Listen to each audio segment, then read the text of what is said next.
ఒక పాపాత్మురాలైనటువంటి స్త్రీ అంట. ఆమె పేరు రాయబడాల, పాపాత్మురాలైన పెద్ద పాపిక. ఆమెంత పాపి లేదు ఆ ఊర్లో, అంతే కదా. అందరూ ఆమెకు పెట్టిన పేరేందంటే పాపాత్మురాలు. అంటే అంత పేరు వచ్చిందంటే ఆమె ఎట్లాంటి పాపాలు చేసి ఉంటుందో ఒకసారి ఆలోచన చేయండి. పాపాత్మురాలు అని కొన్ని పేర్లు కొంతమందికి పడిపోతాయి అట్ట, వాళ్ళు చేసే పనులను బట్టి పడిపోతాయి. ఎక్కువగా దొంగతనాలు చేస్తున్నారంటే ఎవరన్నా, వాళ్ళకి ఏం పేరు పడిపోద్ది? రే దొంగోడురా అని పడిపోద్ది. వాడిని చూస్తే రే దొంగోడు రే అని అంటారు, ఎందుకంటే వాడు దొంగతనాలు చేస్తాడు కాబట్టి. ఏమండి, బాగా తిండి తినేవాడు అనుకోండి, వాడికి ఏం పేరు పడిపోద్ది? వాడిని ఏమని పిలుస్తారు? రే తిండిపోతాడు రే, రే తిండిపోతాడు వస్తున్నాడు రా. ఇట్లా కొన్ని పేర్లు వాళ్ళు చేసే పనులను బట్టి పడిపోతుంటాయి వాళ్ళకి. ఈమె పేరు ఏంటంటే పాపాత్మురాలు. అంటే ఈమె ఏం చేస్తుంది? ఎక్కువగా పాపాలే.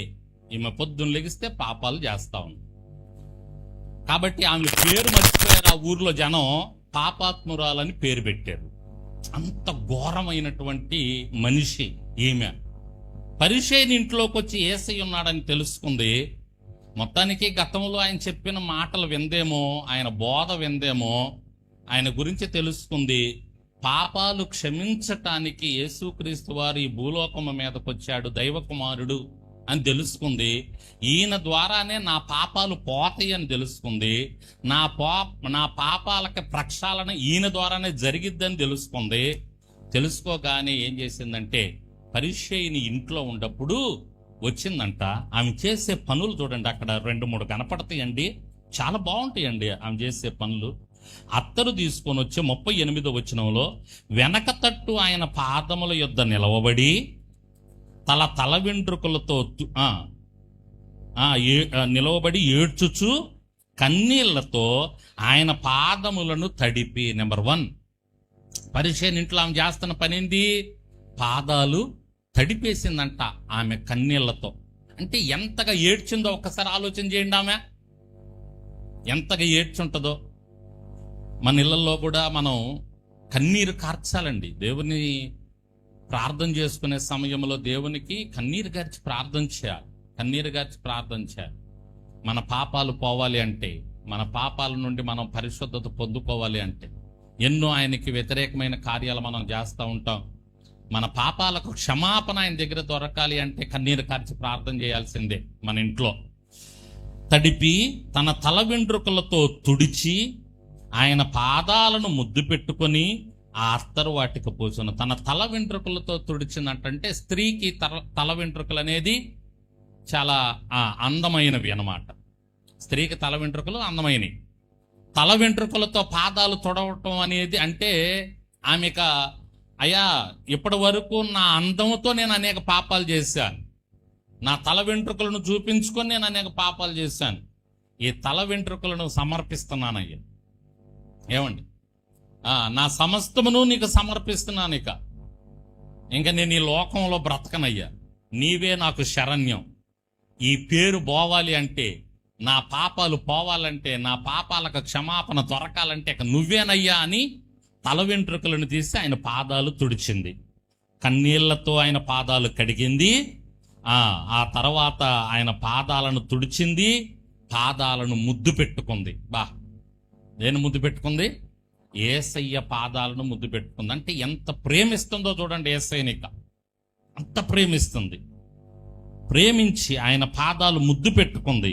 ఆ అత్తరు వాటికి పోసింది. ఈ పరిశీలీలందరూ ఏమనుకుంటున్నారంటే, పక్కనున్న వాళ్ళు, ఈయన ఒక స్త్రీ పాదాలు పట్టుకుంటుంటే చూస్తూ ఉండాడు. పాపాత్మురాలు కదా ఆమె, అటువంటి ఆమెని ముట్టనిస్తున్నాడేంది, ఈయన పాదాలు తాకనిస్తున్నాడేంది, మళ్ళా దైవ కుమారుడు అని చెప్పుకుంటున్నాడు, బోధకుడు అని చెప్పుకుంటున్నాడు. వాళ్ళందరూ ఆ విధంగా అనుకుంటుంటే యేసయ్య అన్న మాట చూడండి. ఆ మాట చూద్దాం. 43వ వచనం దగ్గర, 45వ వచనం దగ్గర నుంచి చదవండి. నీవు నన్ను ముద్దు పెట్టుకొనలేదు, నేను లోపలికి వచ్చినప్పటి నుండి ఈమె నా పాదములు ముద్దు పెట్టుకొనుట మానలేదు. నీవు నూనెతో నా తల అంటలేదు గాని ఈమె నా పాదములు కత్తరు పూసెను. ఆమె విస్తారముగా ప్రేమించెను గనుక ఆమె యొక్క విస్తార పాపములు క్షమించబడెనని నీతో చెప్పుచున్నాను. రెండు చేతులు ఎత్తి గట్టిగా స్తోత్రం చెప్పండి. చేతులున్న వాళ్ళు గట్టిగా ఎత్తండి పైదాకెట్ట. హల్లెలూయా. ఎవరైతే ఎక్కువగా ప్రేమిస్తారో యేసయ్యని, వారి పాపాలు ఎంత ఎక్కువైనా కూడా అవన్నీ కూడా ఏమైపోతాయి? క్షమించబడదు. దేవునికి స్తోత్రం. పరిచయుని ఇంట్లో జరిగిన కార్యం అండి ఇది. సీమోని ఇంట్లో స్వస్థత వచ్చింది, పరిచయుని ఇంట్లో పాపాలకు క్షమాపణ వచ్చింది. కాబట్టి యేసయ్య నీ ఇంట్లో ఉంటే, మన ఇంట్లో ఉంటే మన పాపాలకు క్షమాపణ దొరుకుద్ది. మన పాపాలకు క్షమాపణ మనం చేయాల్సింది ఏంటంటే కన్నీటితో ప్రార్థన చేయాలి. ఆయన పాదాలు పట్టుకోవాలి. ఆయన పాదాలను మన కన్నీటితో కడగాలి. అర్థమైందండి? ఆయన పాదాలను ముద్దు పెట్టుకోవాలి. అంటే ఆయన పాదాలు నిజంగా ఉండవులే మన ఇంట్లో. ఆ సమయంలో ఆయన సేవ చేస్తున్నాడు కాబట్టి, తిరుగుతున్నాడు కాబట్టి, ఆయన మానవ రూపిగా ఉన్నాడు కాబట్టి పాదాలకు ముద్దు పెట్టుకుంది. అంటే మనం అంతగా ఆయన్ని ప్రేమించాలి. యేసయ్యను అంతగా మనం ప్రేమిస్తే మన పాపాలు క్షమించబడతాయి. పాపం అనే మురికి మామూలుగా పోదది. పాపం అనే మురికి పోవాలంటే యేసయ్య రక్తమే, యేసయ్య ద్వారానే, ఆయన ద్వారానే మనకు పాప క్షమాపణ. ఇది పరిచయుని ఇంట్లో జరిగింది. ఎక్కడ జరిగిందండి? మూడో ఇల్లు ఎక్కడ ఉందో చూడండి. మూడో ఇంటి దగ్గరికి రండి. మూడో ఇల్లు యాయీరు ఇల్లు ఎక్కడుందది? 8వ అధ్యాయం దగ్గరికి రండి ఒకసారి. 8వ అధ్యాయం 41వ వచనం చూడండి. ఇదిగో సమాజ మందిరపు అధికారి అయిన యాయీరు అని ఒకడు వచ్చి యేసు పాదముల మీద పడి, అయ్యా, ఇంచుమించు 12 ఏండ్ల ఈడుగల తన ఒక్కతే కుమార్తె సావ సిద్ధముగా ఉన్నది గనుక తన ఇంటికి రమ్మని రాయ్యా ఆయనను బతిమాలుకొనెను. ఆమె ఎవరు? యాయీరు కుమార్తె. 12 ఏండ్లు అంటే 12 సంవత్సరాలు. సావటానికి సిద్ధంగా ఉంది ఆమె. చావటానికి సిద్ధంగా ఉంది. చాలా హాస్పిటల్ తిప్పుంటాడు అతను కూడా. ఎన్ని హాస్పిటల్కి తిప్పినా కూడా నయం కావట్లేదు. భయంకరమైనటువంటి జబ్బు. సరే, ఇక చచ్చిపోద్దని చెప్పేశారు డాక్టర్లు. ఇంటికి తీసుకొచ్చి పడుకోబెట్టారు. ఇంటికి తీసుకొచ్చి పడుకోబెట్టిన తర్వాత ఆయనకి యేసయ్య గురించి తెలిసింది. యేసయ్య కనపడ్డాడు. యేసయ్య దగ్గరికి వచ్చాడు. అయ్యా, మా అమ్మాయి చనిపోవటానికి సిద్ధంగా ఉంది, కాస్త బ్రతికించయ్యా, స్వస్థపరచయ్యా అన్నాడు. సరే అని అన్నాడు యేసయ్య. బయలుదేరుతా ఉండగా మధ్యలో ఒక కార్యం జరిగింది, అది పక్కన పెడితే ఆ తర్వాత ఎదురు కొంతమంది వచ్చారు. వచ్చి ఇంకా అవసరం లేదు, బోధకును నువ్వు తేమాకు, ఆల్రెడీ మీ అమ్మాయి చచ్చిపోయిందని చెప్పేశారు. ఏమని చెప్పారు?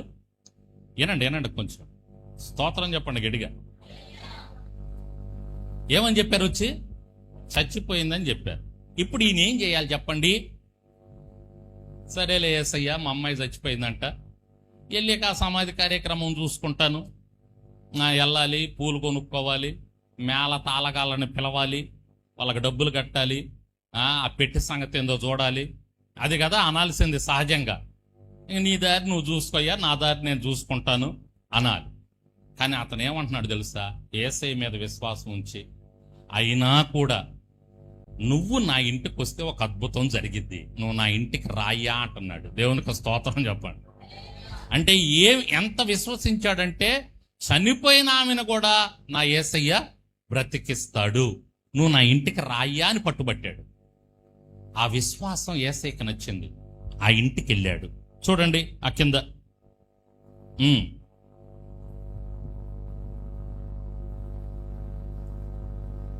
51వ వచనం. ఇంటికి వచ్చినప్పుడు పేతురు, యోహాను, యాకోబు అను వారిని, ఆ చిన్నదాని తల్లిదండ్రులను తప్ప మరెవరిని ఆయన లోపలికి రానియ్యలేదు. అందరూ ఆమె నిమిత్తమై ఏడ్చుచు ఇక్కడ మాత్రం చూసారా? ఎవరెవరిని తీసుకెళ్ళాడంట యేసయ్య?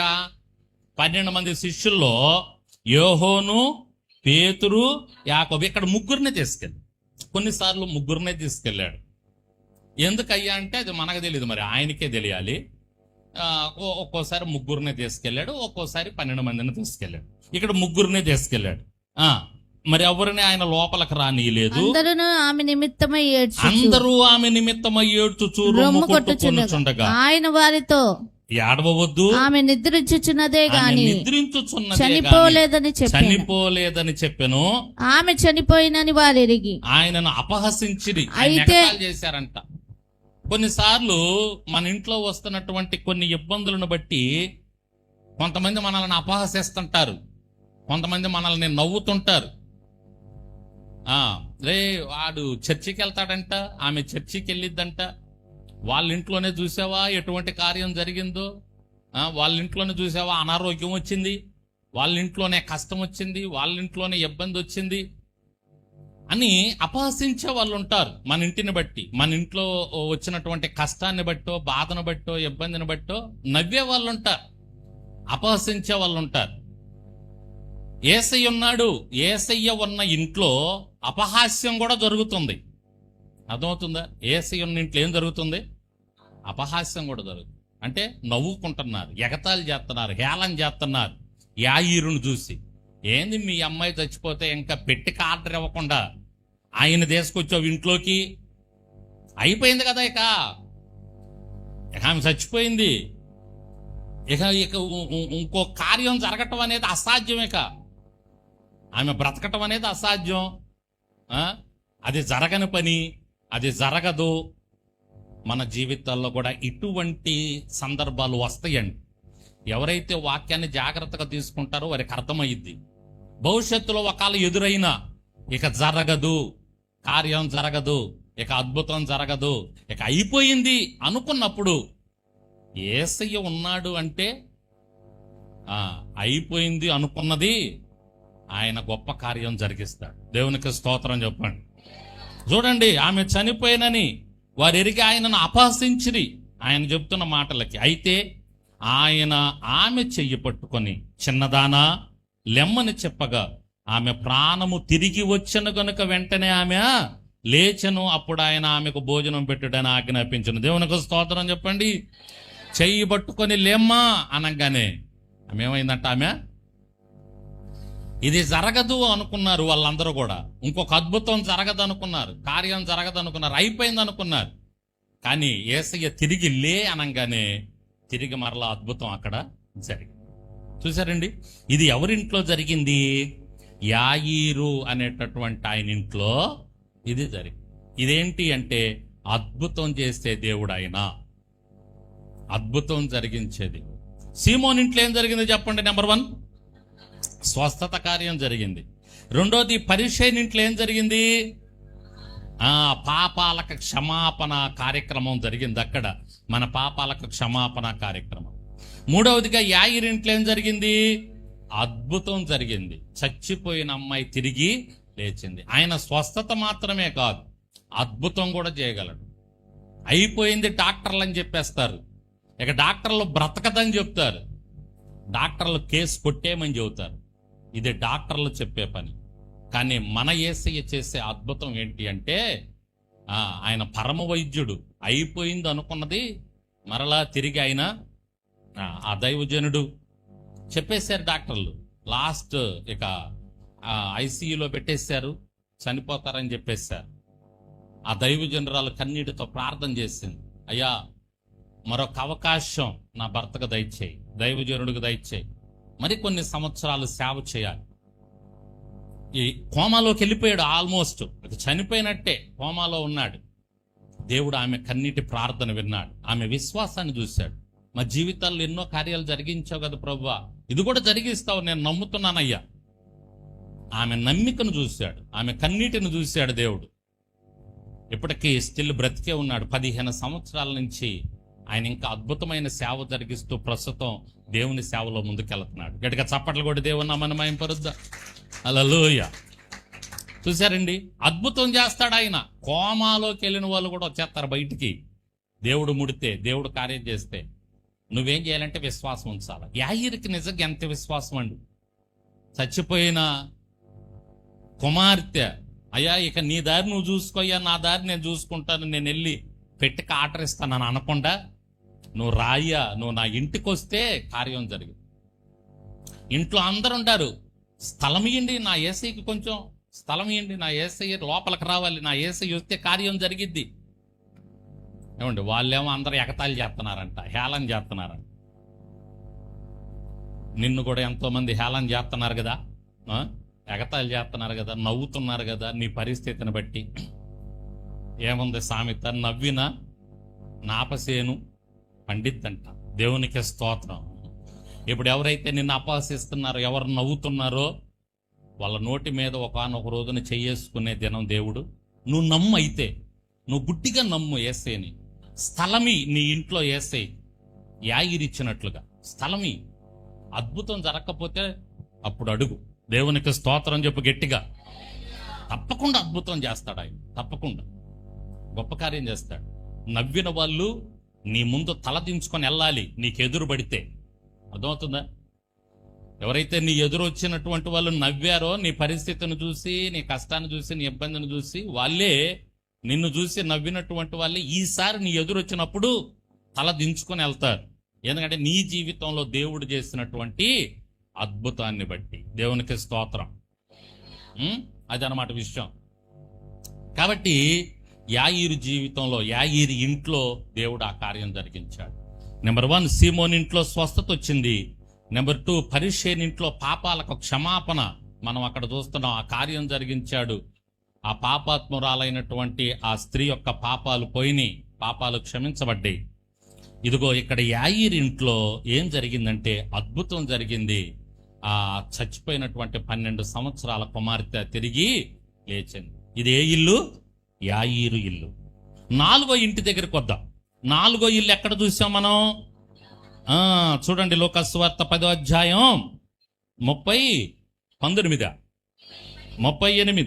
అంతటి వారు ప్రయాణమైపోచుండగా ఆయన ఒక గ్రామములో ప్రవేశించును. మార్తా అను ఒక స్త్రీ ఆయనను తన ఇంట చేర్చుకొనెను. ఆమెకు మరియాను సహోదరుండెను. ఈమె యేసు పాదముల యొద్ద కూర్చుండి ఆయన బోధ వినుచుండెను. మార్త విస్తారమైన పని పెట్టుకొనుట చేత తొందరపడి ఆయన యొద్దకు వచ్చి, ప్రభువా, నేను ఒంటరిగా పని చేయుటకు నా సహోదరుడు నన్ను విడిచిపెట్టినందున నాకు సహాయం చేయమని ఆమెతో చెప్పమని. స్తోత్రం చెప్పండి గట్టిగా. యేసయ్యతో పాటు ఎంతమంది వస్తారని చెప్పాను? 12 మంది ఎప్పుడు శిష్యులు ఆయనతో పాటు ఉంటారు. ఆయన ఎక్కడికి వెళ్ళినా వాళ్ళు వస్తారు. మరియా మార్త ఇళ్ళకి వాళ్ళు చాలా సార్లు వచ్చారు. వాళ్ళు వచ్చినప్పుడల్లా మరియా మార్త వాళ్ళు వారికి భోజనం పెట్టి, వారికి పరిచర్య చేసి పంపిస్తూ ఉంటారు. మొట్టమొదటిసారి యేసయ్య శిష్యులు వచ్చినప్పుడు అక్కడ జరిగినటువంటి కార్యం, మరియా మార్త ఇంట్లో జరిగిన కార్యం ఇది. బాగా గుర్తుపెట్టుకోండి. ఏం జరిగింది అక్కడంటే, యేసయ్య రాగానే వారికి దేవుని వాక్యం ప్రకటిస్తున్నాడు. ఇలాగే దేవుని వాక్యం చెప్తున్నాడు. మీలో కొంతమంది లాగా మరియ చాలా ఇంట్రెస్ట్గా వింటుంది ఆ వాక్యం. ఎవరిలాగా? ఎవరిలాగా? మీలో. అదేంది పాస్ గారు కొంతమంది అంటారు, అందరని అనరా అంటే మీలో అందరూ చాలా మంది వింటున్నట్టు అనిపించట్లా నాకు, అందుకని ఈ మాట అన్నా. స్తోత్రం చెప్పండి. స్టార్టింగ్లో ప్రారంభంలో చెప్పాను, యేసయ్యకి ఎవరంటే ఇష్టం? వాక్యం శ్రద్ధగా వినేవారంటే యేసయ్యకి ఇష్టం. చలికాలం అంటే రగ్గులు అమ్మేవాడికి ఎంత ఇష్టమో, వానాకాలంలో గొడుగులు అమ్మేవాడికి వానాకాలం అంటే ఎంత ఇష్టమో, ఏమండి, ఎండాకాలంలో బాదం పాలు అమ్మేవాడికి ఎండాకాలం అంటే ఎంత ఇష్టమో. ఎందుకంటే వాడి గిరాకీ బాగుంటుంది. దేవుని వాక్యం శ్రద్ధగా వినేవారంటే యేసయ్యకి చాలా ఇష్టం. స్తోత్రం చెప్పండి. అదే కార్యం మరియా మార్తల లాజరు ఇంట్లో జరుగుతుంది. ఏంటంటే యేసయ్య వాక్యం చెప్తున్నప్పుడు మరి అయితే శ్రద్ధగా వింటుంది. ఎలా వింటుంది? ఎంతో శ్రద్ధగా వింటుంది. ఆయన ఏం చెప్తున్నాడో అక్కడ రాయబడలేదు. యేసయ్య రాజ్య సంబంధమైనటువంటి సువార్త ప్రకటిస్తాడు సహజంగా. ఆయన మరి పరలోక రాజ్యం గురించి వివరిస్తున్నాడేమో, రాబోయే సంభవాలు చెప్తున్నాడేమో. చాలా చక్కగా వింటుంది మరియ మాత్రం. మార్త ఏం చేస్తుంది చూడండి. మార్త ఏం చేస్తుంది? విస్తారమైన పని పెట్టుకొని ఉంది. మనం కూడా అంతే, వాక్యం వస్తున్నప్పుడు పనులు పెట్టుకుంటాం. ఏం పెట్టుకుంటాం మనం? ఏమండి, నేను చెప్పట్లేదు, అక్కడ చూడండి. మార్త విస్తారమైన పని పెట్టుకొనుట చేత తొందరపడి, అంటే సహజంగా యేసయ్యతో పాటు శిష్యులు వస్తారు కాబట్టి 12 మంది కొంచెం పని ఎక్కువగా ఉంటుంది, పని చేసుకోవాలి, పని చెయ్యాలి. కానీ అది ప్రాముఖ్యమైనది కాదు. అది ముందన్నా చెయ్యాలి, లేకపోతే తర్వాత అన్నా చేసుకోవాలి. ముందు వాక్యం వస్తున్నప్పుడు మాత్రం వాక్యము మీదే మనస్సు పెట్టాలి. దేవునికి స్తోత్రం చెప్పండి. అదే మన యవ్వనస్తులకి, ఇలా వేరే పనులు చేసే వాళ్ళకి నేనేం చెప్తానంటే, వాక్యం వచ్చేటప్పుడు కాదయ్యా, వాక్యం వచ్చేటప్పుడు వాక్యం మీదే మనసు పెట్టాలి.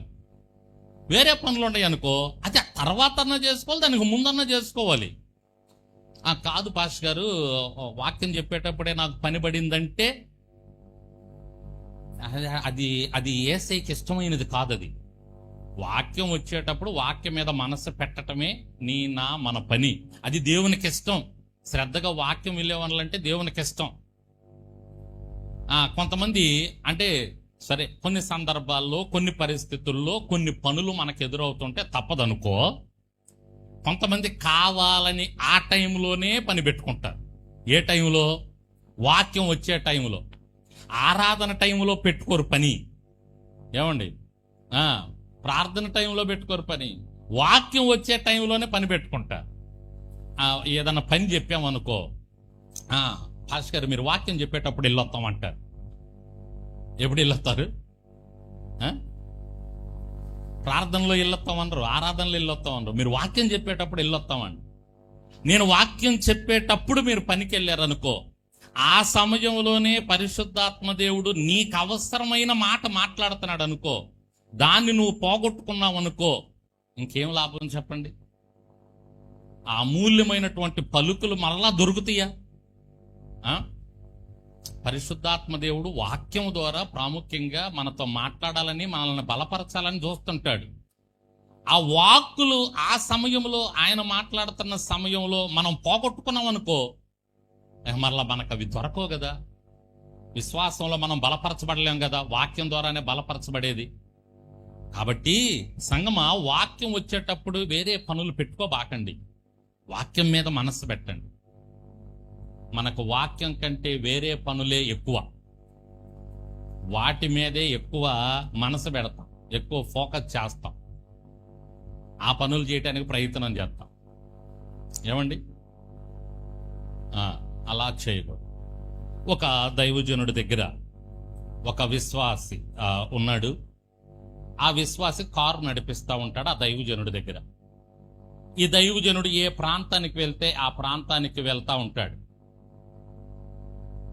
ఆ దైవజనుడు వాక్యం చెప్పేటప్పుడు ఇతను ఏం చేస్తాడంటే, వాక్యం వినకుండా వచ్చి కారు దుడుచుకుంటూ ఉంటాడు.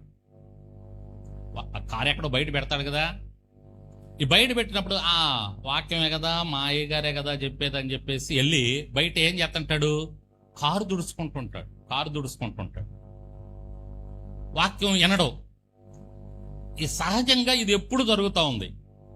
ఎప్పుడు ఈ దైవజనుడు చెప్తున్నాడు అతనికి, అబ్బాయి నువ్వు వాక్యం వినేటప్పుడు కనపడట్లేదు అక్కడ. అంటే ఏం లేదు అయ్య గారు, మీరు వాక్యం చెప్పేటప్పుడు ఈ పని అన్నా చూసుకుందాం కదా, కారు దుడుచుకుందాం, అద్దాలు కారు శుభ్రం చేసుకుందాం అని వస్తున్నాను. అబ్బాయి వాక్యం చెప్పేటప్పుడు కాదయ్యా, ముందన్నా దుడుచుకో, లేక తర్వాత అన్నా దుడుచుకో, వాక్యం చెప్పేటప్పుడు దుడుచుకోకూడదు. ఒకరోజు గట్టిగా చెప్పాడు. ఓ రోజు వస్తా వార్నింగ్ ఇచ్చుకుంటా తీసుకెళ్ళాడు. నేను వాక్యం చెప్పేటప్పుడు శ్రద్ధగా వినాల్సిందే, నువ్వు కారు దుడిసే పని లేకపోతే కారు దగ్గరికి వెళ్ళే పని పెట్టుకోబాక, ఇది సీరియస్ అని చెప్పాడు. లేకపోతే పనిలో నుంచి తీసేస్తానని చెప్పాడు. ఇతనికి అంత గట్టిగా చెప్పాడు కదా యజమానుడు, సేవకుడు, అమ్మో ఎంత సీరియస్ అయింది మ్యాటర్ అని. ఆ రోజు అతను ఏం చేశాడంటే, కారు దుడిసే పని పెట్టుకోకుండా ఓ మూల వాక్యం చెప్తున్నప్పుడు ఒక మూల కూర్చొని శ్రద్ధగా విన్నాడు. ఆ రోజు మొత్తం వాక్యం పరిశుద్ధాత్మ దేవుడు అతని గురించే మాట్లాడాడు. దేవునికి స్తోత్రం చెప్పాడు. ఆ మాట్లాడుతున్నప్పుడు అతను విశ్వాసంలో బలపరచబడ్డాడు, విశ్వాసంలో ఎదిగాడు, తన లోపాలు తను తెలుసుకున్నాడు, తన తప్పులు తను తెలుసుకున్నాడు, పశ్చాత్తాపడ్డాడు, కన్నీరు కార్చాడు, ప్రార్థన చేసుకున్నాడు.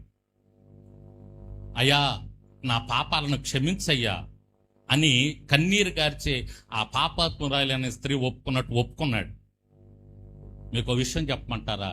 ఇప్పుడు ఆ వ్యక్తి ఏం చేస్తున్నాడంటే కారు నడుపుకునే స్థితిలో లేడు. అతను కూడా సేవ చేస్తూ అనేక ఆత్మలను పట్టుకొని దేవుని కృపలో, దేవుని సేవలో అనేక మందికి ఆశీర్వాదకరంగా ముందుకెళ్తున్నాడు. దేవునికి స్తోత్రం చెప్పండి. ఎక్కడ చెబుదాం హల్లెలూయా. ఎక్కడ జరిగింది ఆ కార్యం? ఎక్కడ అతని జీవితం టర్న్ అయింది? అతని జీవితం మలుపు తిరిగింది? కారు దుడుచుకునే దగ్గర కాదు. ఎక్కడ? వాక్యాన్ని వినేది. కాబట్టి వాక్యం వస్తున్న టైంలో వాక్యం మీద మనసు పెట్టాలండి. సాధ్యమైనంత వరకు. ఏదో ఒకటి కొన్ని సందర్భాల్లో తప్పదు. అయితే సాధ్యమైనంత వరకు వాక్యం వస్తున్నప్పుడు వేరే పనుల మీద కానీ మనం మనస్సు పెట్టి వేరే పనుల దగ్గరికి వెళ్ళాము అంటే ఆడ యేసయ్య ఏమన్నాడు తెలుసా? అక్కడ ఒక అద్భుతమైన మాట అంటాడు చూడండి, కింద తిరుగులేదు ఆ మాటకేక. 41 వచనం, అందుకు ప్రభువు, మార్తా మార్తా, నీవు అనేకమైన పనులను గురించి విచారం కలిగి తొందరపడుచున్నావు గాని అవసరమైనది ఒక్కటే, మరియు ఉత్తమమైన దానిని ఏర్పరచుకొనెను. అది దేవుని వాక్యం. స్తోత్రం చెప్పండి గట్టిగా. ఏంది ప్రాముఖ్యమైనది? ఏంటి ఉత్తమమైనది? ఏంటి? దేవుని యొక్క వాక్యం. అమ్మ, నువ్వైతే ఈ లోక సంబంధమైన పనులు తింటాములే, తినటం కోసమే కదా.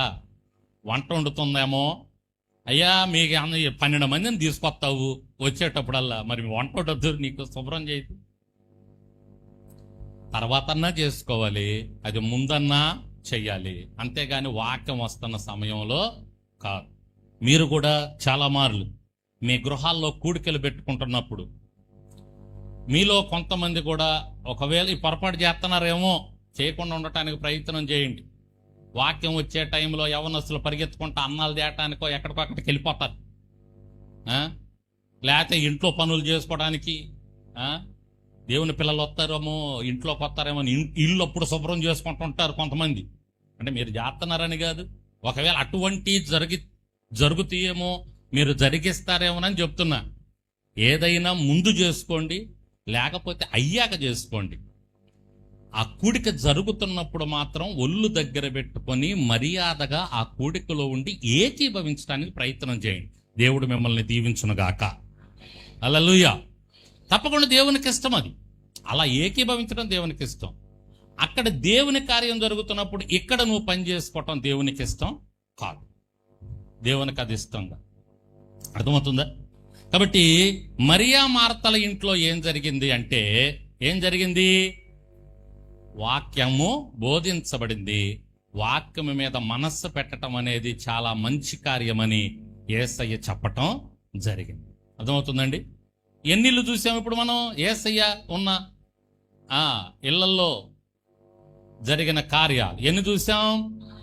నెంబర్ 1, సీమోను ఇల్లు స్వస్థత జరిగింది. నెంబర్ 2, పరిశేని ఇల్లు పాప క్షమాపణ దొరికింది ఆ ఇంట్లో. నెంబర్ 3, యాయీరు ఇల్లు అద్భుతం జరిగింది ఆ ఇంట్లో. నెంబర్ 4, మరియా మార్తల ఇల్లు వాక్యము బోధించబడింది. చివరి ఇల్లు చూసేసుకొని మనం ముగించుకుందాం.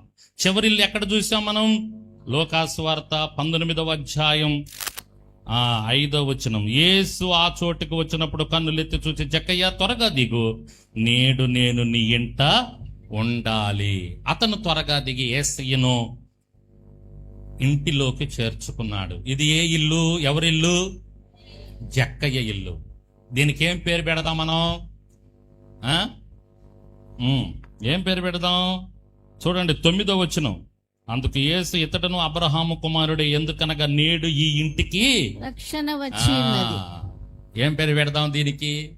రక్షణ వచ్చిన ఇల్లు. రక్షణ కార్యము జరిగిన ఇల్లు జక్కయ్య ఇల్లు.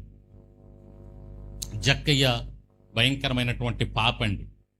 భయంకరమైనటువంటి పాపి అంటే ఏ విధానంలో పాపి అంటే అన్యాయంగా సొమ్ములు వసూలు చేస్తాడు జక్కయ్య. అన్యాయంగా సొమ్ములు వసూలు చేసేవాడు. పన్నులు వసూలు చేసేవాడు. పన్నుల ద్వారా సొమ్ములు వసూలు చేసేవాడు. అన్యాయంగా అంటే ఆ రోజుల్లో రోమా ప్రభుత్వం ఉండేది. రోమా ప్రభుత్వం కొన్నిటికి పన్నులు విధించేది. ఆ పన్నులు కట్టాలి, జనం కట్టాలి. ఆ పన్నులు ఒక నెలకు వచ్చి ఒక 100 రూపాయలు వేసుకుందాం. వాళ్ళు 100 రూపాయలు చెప్తే ఈయన వచ్చి 200 కట్టించుకునేవాడు. అన్యాయంగా తీసుకునేవాడు. అలా ఈ అధికారులు ఏం చేసేవాళ్ళంటే, వాళ్ళ కింద ఉన్నటువంటి అధికారులు ఏం చేసేవాళ్ళంటే, ఈ సొంకపు కొత్తదారులు అన్యాయంగా డబ్బులు వసూలు చేసేవాళ్ళు. జక్కయ్య అన్యాయంగా పన్నులు వసూలు చేసేవాడు. చాలా డబ్బు సంపాదించాడు. తెలివైనోడు, పొట్టోడే కానీ బాగా తెలివైనోడు. అన్యాయంగా వసూలు చేశాడు. చాలా ధనాన్ని సంపాదించాడు. ఒకరోజు యేసయ్య వస్తున్నాడని విన్నాడు. మీ అందరికీ తెలుసు. పొట్టివాడైనందున చూడలేకపోయాడు. యూదులు చాలా ఎత్తుంటారు, యేసయ్య కూడా చాలా ఎత్తు. వారందరూ 6 మూరల పైనే ఉంటారు కాబట్టి వాళ్ళందరూ చాలా ఎత్తు కాబట్టి యూదులందరూ కూడా ఇతను చాలా పొట్టివాడు కాబట్టి చూడలేక ఒక చెట్టు ఎక్కాడు. చెట్టుని మీద నుంచి యేసయ్యను చూస్తున్నాడు. యేసయ్య అతని జీవితంలో, అంటే అతని యొక్క విశ్వాసాన్ని చూశాడు, అతని ఆసక్తిని చూశాడు. నన్ను చూడాలని ఎంత ఇష్టపడ్డాడో అతని మనసును గ్రహించాడు యేసయ్య.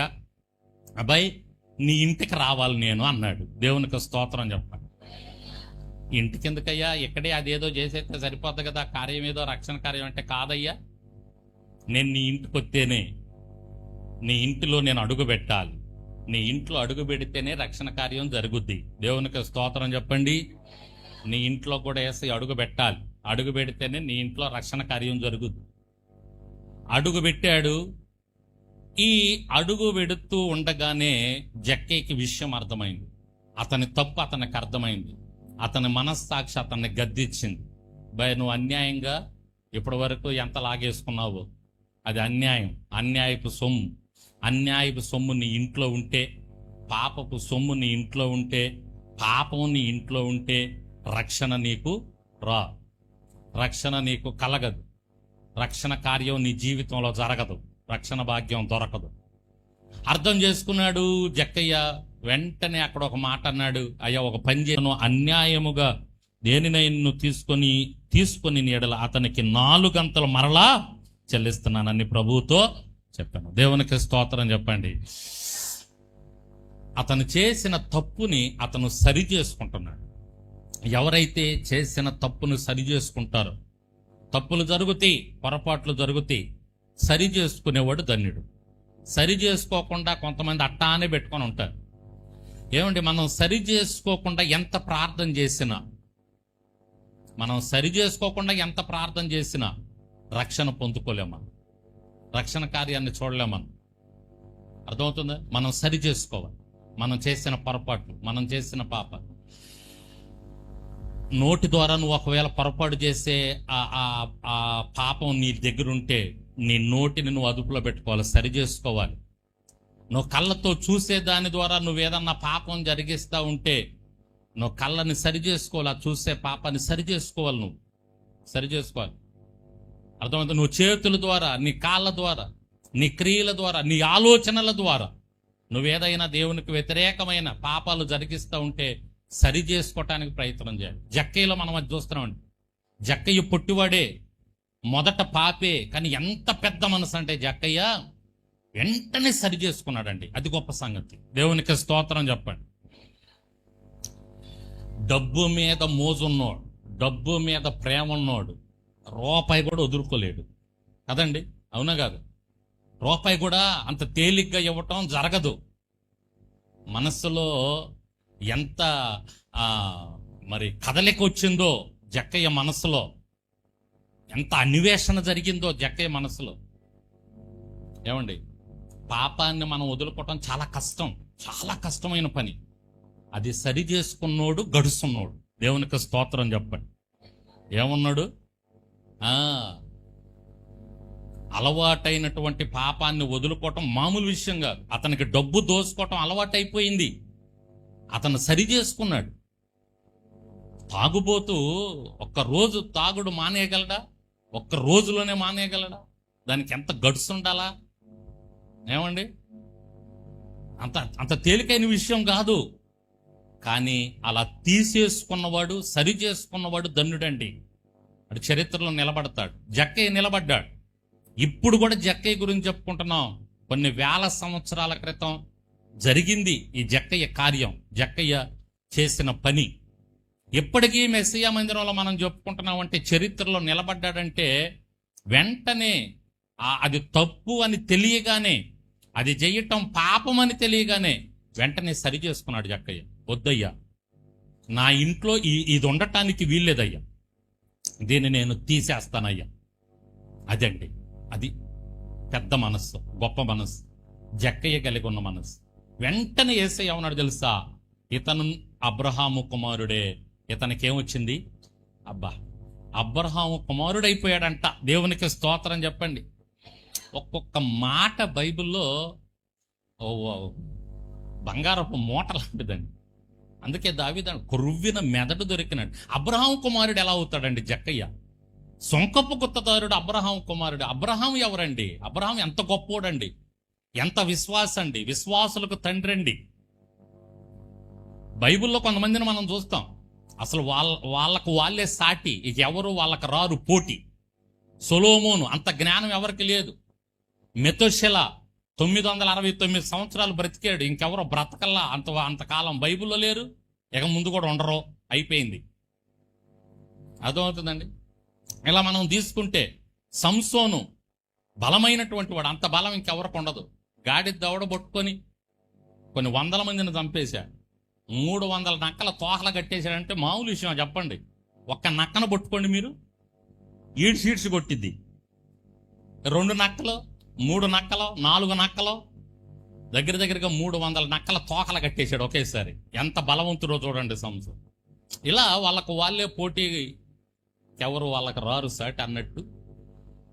అబ్రహాం అండి మామూలు వ్యక్తి కాదండి, విశ్వాసులకు తండ్రి అని పేరు పెట్టుకున్నాడు. అట్లాంటి ఆయనకి కుమారుడు అవ్వటం అంటే మామూలు విషయం అండి. పాపులం అయినటువంటి మనుషులు, పాపులం అయినటువంటి వారు ఈ జక్కయ్య మామూలు విషయమా?